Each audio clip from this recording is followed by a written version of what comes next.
नमस्कार, मी अनिल उपाध्ये. शिवसिद्ध बातमीपत्रात आपलं स्वागत आहे. पाहूया आजची बातमी. हातकणंगले तालुक्यातील टोप इथल्या शिवप्रेमी ग्रुपच्या वतीने गेल्या 25 वर्षांपासून देशातील विविध मान्यवरांना त्यांच्या उल्लेखनीय कामगिरीची दखल घेऊन शिवप्रेमी राज्यगौरव पुरस्कार देऊन सन्मानित करण्यात येते. यावर्षी हवामान विभागातील उल्लेखनीय कामगिरीबद्दल हवामान अभ्यासक डॉक्टर पंजाबराव डग पाटील यांना शिवप्रेमी राज्यगौरव पुरस्कार 2026 विविध मान्यवरांच्या हस्ते देण्यात आला. यावेळी बोलताना डॉक्टर पंजाबराव डग पाटील म्हणाले, हवामान बदलाची गती दिवसेंदिवस वाढत असून त्याचा सर्वाधिक फटका शेतकऱ्यांना बसतो आहे. त्यामुळे हवामानाचा अचूक अभ्यास करून योग्य वेळी निर्णय घेणे ही काळाची गरज आहे, असे मत प्रसिद्ध हवामान तज्ज्ञ पंजाबराव डग यांनी व्यक्त केले. टोप इथल्या कल्लेश्वर मंदिरात शिवसेना प्रणित शिवप्रेमी ग्रुपच्या वतीने आयोजित शिवप्रेमी राज्यगौरव पुरस्कार 2026 वितरण सोहळ्यात ते बोलत होते. यावेळी पंजाबराव डग यांनी त्यांच्या हवामान विषयक उल्लेखनीय कार्याची दखल घेऊन शिवप्रेमी राज्यगौरव पुरस्कार शिवसेना उद्धव बाळासाहेब ठाकरे पक्षाचे कोल्हापूर जिल्हा संपर्क प्रमुख अरुण दुधवडकर आणि वस्त्रोद्योग महामंडळाचे माजी अध्यक्ष पुंडलिक जाधव यांच्या हस्ते पुरस्कार प्रदान करण्यात आला. डग पुढे म्हणाले, आधुनिक तंत्रज्ञान आणि पारंपरिक ज्ञान यांचा संगम साधल्यास हवामान याचा अंदाज अधिक अचूक करता येईल. शेतकऱ्यांनी बदलत्या वातावरणाशी जुळवून घेतले पाहिजे. तसेच प्रशासनानेही या संदर्भात योग्य मार्गदर्शन आणि सुविधा उपलब्ध करून दिल्या पाहिजेत. शिवसेना जिल्हा प्रमुख नामदेव गिरी, विठ्ठलपंत पाटील, अनिल खवरे, उत्तम पाटील आदी उपस्थित होते. यावेळी विविध क्षेत्रात उल्लेखनीय कार्य करणाऱ्या स्वरूप पाटील, शिवतेज पाटील, राजनंदिनी पाटील, विजय पुजारी, पूजा लुगडे, रोहन पुजारी, अनिकेत पुजारी आणि अजय शिंदे यांचा विशेष सत्कार केला. स्वागत ग्रुपचे अध्यक्ष प्रकाश पाटील यांनी केले. नियोजन नितीन ढवाळे, बाबासाहेब अस्वले, संदीप पाटील, अशोक पाटील यांनी केले. यावेळी टोपसह पंचक्रोशीतून शेतकरी आणि कार्यकर्ते उपस्थित होते. त्यांचं नुकसान वाटायचं. जर पाऊस गुजरात मधून आला तर उत्तर महाराष्ट्रातल्या शेतकऱ्याला शेतकऱ्याचा त्यांचं नुकसान वाटायचं. आणि जर पाऊस मध्य प्रदेशहून आला तर विदर्भातल्या शेतकऱ्याला शेतकऱ्याचा तुमचं नुकसान त्यांचं नुकसान वाटायचं. असं करत करत मी 2016ला माझ्या मोबाईलमध्ये 1200 ग्रुप तयार केले. मी काय करत असतो, आपल्या शेतकऱ्याचं 1 दिवसानं, 10 दिवसानं, 1 वर्षानं पाऊस पडणार आहे, नुकसान होणार आहे हे मला घरी बसल्या बसल्या माहिती असतं. मग या शेतकऱ्याचे 24 तासात पाऊस येणार असला की ते डोंगरनं घरून गच्चीहून बघितले असे जवळ आल्यासारखे दिसतात. आणि त्या डोंगरावर एखादं मंदिर असलं ना ते एरवी तुम्हाला डोळ्यानं दिसत नाही. पण 24 तासात पाऊस येणार असला आणि तुम्ही घरून मंदिर ते बघितलं, ते डोंगरावरलं ते स्पष्ट दिसू लागलं की तुम्ही म्हणायचं 3 दिवसात पाऊस येणार आहे. म्हणून हे पाऊस कारण लक्षात येतं. आणखी परत सांगतो पाऊस येईल का ओळखायचा. एक सगळ्यासोबत सांगतो, आपल्या घरचे लाकडी दरवाजे खिडक्या पाऊस सांगतात. लाकडी दरवाजे खिडक्या कुठं पाऊस सांगतात का? पण सांगतात. तुम्ही बघा, ऑगस्ट सप्टेंबर महिन्यामध्ये आपल्या घरचे लाकडी दरवाजे फुगले, दरवाजे लागणे गेले, ते दरवाजे म्हणतात शेतकऱ्यांनो 10 दिवसाचा सततधार पाऊस पडणार आहे असा अंदाज तुम्हाला लाकडी दरवाजा देतो. त्याच्यानंतर हे झालं पाऊस येण्याचे कारण. आता विजेबद्दल सांगतो, कारण की ना 14 ते 20 जे पाऊस येणार आहे तुमच्या कोल्हापूर जिल्ह्यामध्ये, पश्चिम महाराष्ट्रामध्ये, त्याच्यामध्ये विजेचं प्रमाण जास्त आहे. म्हणून विजेबद्दल सांगतो. वीज, आकाशातील वीज, बरेच जण काय म्हणतात पायाळू माणसा वीज पडते. महिला तर बिलकुल म्हणतात पायाळू माणसा वीज पडते. माझी महिलाला विनंती आहे, पायाळू माणसा वीज कधीच पडत नाही. पण तुम्ही काय करता, त्या पायाळू माणसाला तांब्याचा कडा हातात घालतात. माझी पुरुषाला विनंती आहे, तुम्ही तांब्याचा कडा हातात घालत जाऊ नका. तांब्याचा कडा हातात घातलं, बाहेर विजा कडकडायला तुम्ही बाहेर गेला तर बिलकुल तुमच्या अंगावर वीज पडते. म्हणून विजा कडकडत असताना हातामध्ये तांब्याचं कडं घालायचं नाही. आता तुम्ही ज्या ज्या गावाहून आला तुमच्या गावामध्ये आणि ह्या टोप या गावामध्ये इतक्या विजा कडकडतात, इतक्या विजा कडकडतात, तुमच्या गावात वीज पडत नाही आणि तुमच्या गावाच्या बाजूने 2 किलोमीटरने वीज पडते. मग तुमच्या गावातल्या विजा कोण वाचेतं? तुमच्या गावातल्या विजा वाचणार कोण आहे माहिती आहे? आता हे कार्यक्रम सुरू होत असताना तुम्ही बघा त्या लाईटवर थोड्याफार पाकोळ्या आल्या होत्या. तर आज तर काही येणार नाही. मग आता तुम्ही काय करा, 8 तारखेला बघा तुमच्या ह्या गावातल्या लाईटवर अशा पाकोळ्या येतील, वाटल्यास त्याचा फोटो काढून ठेवा. लगेच तुम्ही म्हणायचं 3 दिवसात खूप पाऊस पडणार आहे. म्हणून हे पाऊस यायचं कारण लक्षात येतं. परत एक सांगतो, पाऊस येईल कसं ओळखायचं. ही पूर्व दिशा आणि ही पश्चिम दिशा, बरोबर आहे ना? ही पूर्व आहे, ही पूर्व दिशा आणि ही पश्चिम दिशा. पावसाळ्यामध्ये दिवस मावळत असताना आकाश लाल होतं, तांबडं होतं. आता यापुढे काय करायचं, पावसाळ्यामध्ये दिवस मावळत असताना तांबडा आभाळ झालं, तुमच्याकडे मोबाईल आहे, त्याचा लगेच फोटो काढून ठेवायचा. लगेच आपल्या मित्रांना आता 3 दिवसात पाऊस येणार आहे म्हणून हे पाऊस याचं कारण लक्षात येतं. मग ते तांबडा आभाळ काय असतं, ते वरून राजाचं बी असतं आणि कोणतं बी पेरल्याच्या नंतर 3 दिवसाला पाऊस येतो म्हणून हे एक पाऊस याचं कारण लक्षात येतं. तुम्हाला बघायचं झालं तर तुम्ही काय करा, 8 तारखेला लाल आभाळ झालेलं दिसल आणि त्याच्यानंतर 14 तारखेला एक दिसल बघा. 13, 14ला इतकं दिसल की तुम्ही म्हणायचं मग खूप पाऊस पडणार. 14 ते 20 तुम्हाला एक सांगू इच्छितो, तुमच्या इतका पाऊस पडणार आहे की तुमच्या ऊसाच्या मध्ये जवळपास पावसाळ्यासारखा पाऊस पडणार आहे, विजेच्या कडकडासह पाऊस पडणार आहे म्हणून हे अंदाज तुम्हाला 13 तारखेच्या 14 तारखेच्या आभाळावरून कळलं. त्याच्यानंतर परत सांगतो पाऊस येईल कसं ओळखायचा. योगायोगानं या ठिकाणी मंदिरामध्ये आहेत म्हणून सांगतो. आता या ठिकाणी मंदिर आहे म्हणून तुम्हाला सांगतो, दरवर्षी तुमच्या दिपोळीच्या अगोदर त्या तुमच्या गावातल्या मंदिरामध्ये आणि जे शेतकरी आले त्यांच्या गावातल्या मंदिरामध्ये दिपोळीच्या अगोदर या ठिकाणी काकड्याचं भजन चालू असतं आणि पहाटे 4ला उठून तुमच्या गावातले भजन काय करतात, असं लाऊडस्पीकर लावतात आणि तिथं अभंग म्हणतात. तुमच्या गावच्या दिपोळीतला काकड्याच्या लाऊडस्पीकरच्या अभंगाचा आवाज बाजूच्या गावच्या लोकांना गेला की त्यांनी म्हणायचं 3 दिवसात पाऊस येणार आहे म्हणून हे पाऊस येतं कारण लक्षात येतं. परत सांगतो पाऊस येईल कसं ओळखायचा. काय होतं, कधी कधी जून महिन्यामध्ये 5 जून जातो पाऊस येत नाही, 10 जून जातो पाऊस येत नाही, 15 जून जातो पाऊस येत नाही. मग तुम्हाला काय होतं, आज जसं वारं सुटलं तसं वारं सुटलं, इतकं वारं सुटतं. योगायोगाने या ठिकाणी पिंपळ आहे, याच्या बाजूला कोणाचं घर असलं तर झोपत येऊ देत नाही, इतकं वारं सुटतं. मग पाऊस कोणाला विचारायचा, माझं म्हणणे कोणाला तर नाही विचारायचा. हे जे झाड आहेत ना त्या झाडावर चिमण्या बसलेल्या असतात. ते चिमण्या काय करतात, ज्या ज्या ठिकाणी धूळ आहे, माती आहे, चिमण्या मातीनं आंघोळ करतात. चिमण्यानं जर मातीनं आंघोळ केलेली पाहिजे की 4 दिवसाला पाऊस येतो म्हणून हे पाऊस येतं कारण लक्षात येतं. परत सांगता आणखीन पाऊस येईल कसं ओळखायचा.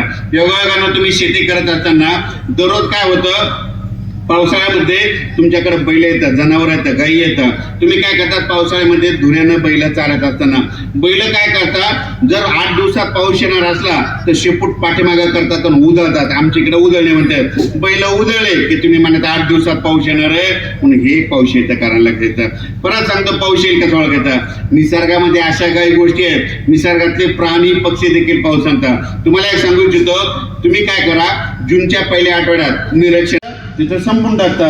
तुम्ही काय करा, आपल्या आजोबा पंजोबांना विचारा. पूर्वी काय होतं, आपल्या घरी काशाच्या वाट्या होत्या, काशाचे प्लेट होते, काशाचे तांबे होते. आपले पूर्वज काय करायचे, विजा कडकडायला लागल्या ती वाटी घ्यायचे, अंगणात नेऊन टाकायचे. रात्रात वीज कधी पडायची संपून जायचे लक्षात येत नव्हतं. आणि ज्यांच्याकडे ती काशा धातूची वाटी नसायची ना, काशाचा तांब्या नसायचा ना, मग ते काय करायचे, लोखंडी आवताची पहार किंवा पास घ्यायचे, अंगणात नेऊन टाकायचे. वीज पडली तरी रात्राच्या चप्पाशी बाजूला पडायची, संपून जायची. पण योगायोगानं महाराष्ट्रामध्ये जितके मंदिर झालेत ना ते सगळे कळस कासा धातूचे म्हणून म्हणतो. या ठिकाणी पत्रकार बंधू बसलेले आहेत म्हणून तुम्हाला सांगतो, भविष्यात बघा पेपरला अशा बातम्या येतील, या मंदिरावर वीज पडली तिथं लाकडच तुटून गेला. आणि योगायोगानं तुम्हाला सांगतो, मागच्या वेळेस आलो होतो तर इकडल्या एका मंदिरावर वीज पडलेली आहे म्हणून तुम्हाला सांगतो भविष्यात मंदिरावर वीज पडते म्हणून हे कारण लक्षात येतं. आता या विजेबद्दल सविस्तर माहिती सांगतो. आकाशातील वीज ही एक नैसर्गिक आपत्ती. या पृथ्वीचा पृष्ठभाग ऋणभारित असतो, वातावरण घनभारित असते आणि या वातावरणामधून सतत इलेक्ट्रॉन वाहत असतात. विजा नाही पडल्यानं पृथ्वी आणि वातावरणातील विद्युत समतो 5 मिनिटात संपुष्टात येईल. म्हणून विजा पडणं चांगलं आहे पण विजा पडणं वाईट आहे. अगोदर चांगलं सांगतो, तुम्ही बघा 10 ऑक्टोबर ते 10 नोव्हेंबर आणि आता या उन्हाळ्यामध्ये 10 ऑक्टोबर ते 10 नोव्हेंबर मध्ये आणि या उन्हाळ्यामध्ये ज्यांच्या शेतामध्ये विजेच्या कडकडासह पाऊस पडेल ना त्यांच्या ऊसाला उतार येणार, कांद्याला उतार येणार, गव्हाला उतार येणार, सोयाबीनला उतार येणार. कशामुळं, त्या विजेच्या पावसामध्ये नायट्रेट ऑक्साईडचं प्रमाण असतं म्हणून विजेचा पाऊस चांगला. विजेचा पाऊस वाईट कशामुळं, या विजा आपल्या शेतकऱ्याच्या मुलाच्या अंगावर पडतात, बैलावर पडतात, जनावरावर पडतात म्हणून विजेचा पाऊस वाईट आहे. या विजा पडू नये म्हणून काय काळजी घेतात, माझी सगळ्याला विनंती आहे, विजा कडकडत असताना शेतामध्ये आंब्याच्या झाडाखाली, लिंबाच्या झाडाखाली थांबत जाऊ नका.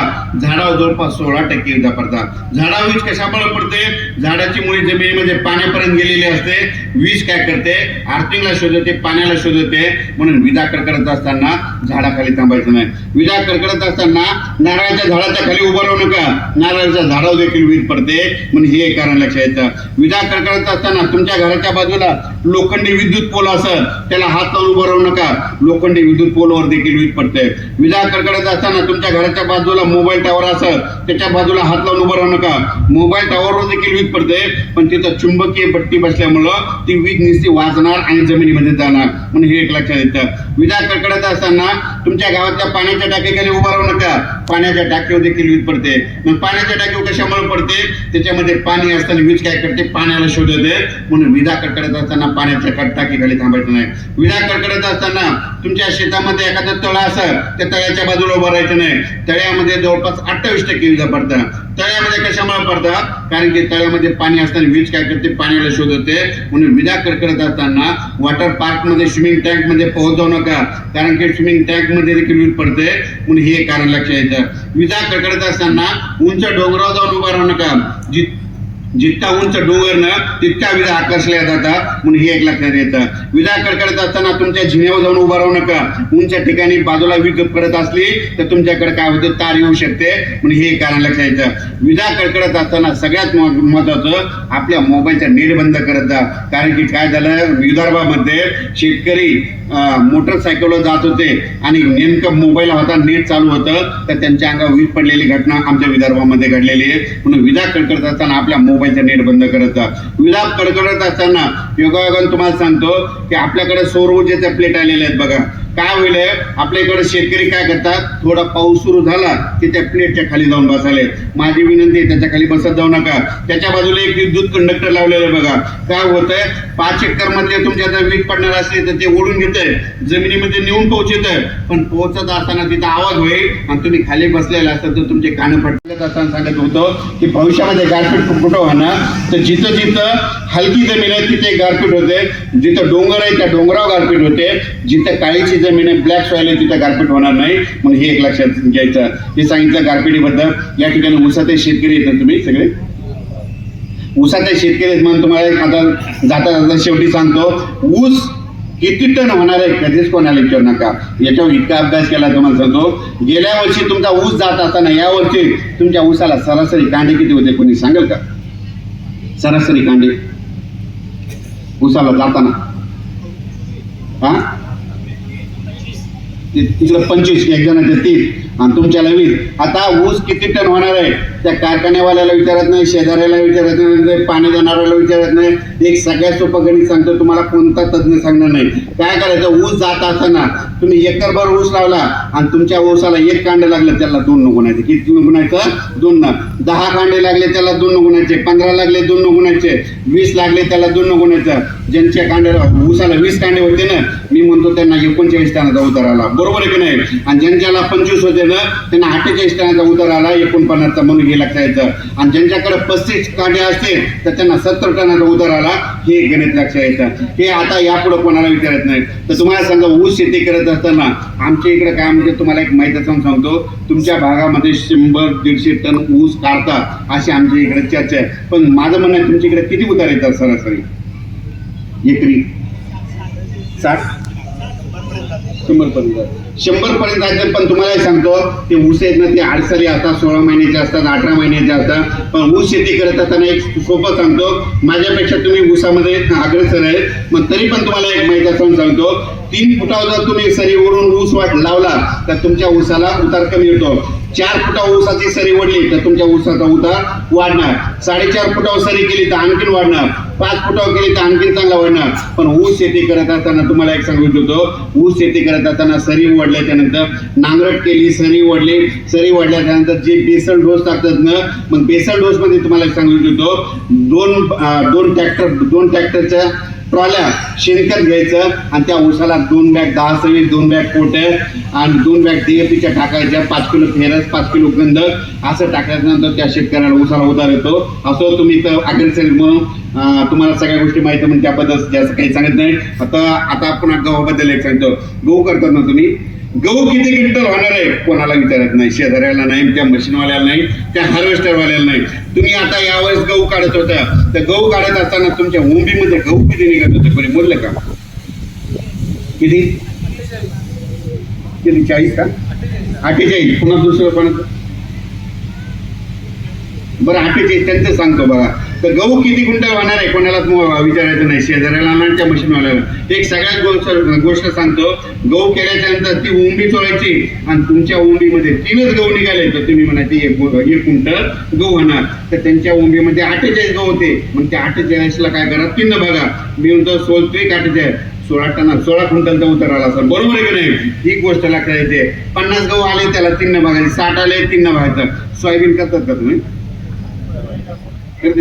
सोयाबीन किती क्विंटल होणार आहे ते कोणालाच विचारत नाही. आणि तुम्हाला सांगतो, एक सगळ्यात सोपं गणित सांगतो. गेल्या वर्षी सोयाबीन कापत असताना तुम्ही शेतात गेल्याच्या नंतर तुमच्या सोयाबीनच्या झाडाला सरासरी शेंगा किती होत्या कोणी सांगेल का? 35. पुन्हा एक जण 40 म्हणतंय. पुन्हा सोयाबीन किती क्विंटल होणार आहे कोणाला विचारायचं नाही. एक सगळ्यात सोपं गणित सांगतो. सोयाबीन काढत असताना सोयाबीनचे झाडं वाळल्याच्या नंतर शेतात जायचं, 3 झाडं उपटायचे. एखाद्या झाडाला 30 शेंगा, एकाला 35 आणि एकाला 40. आधी 35 वाल्याला उतार सांगतो.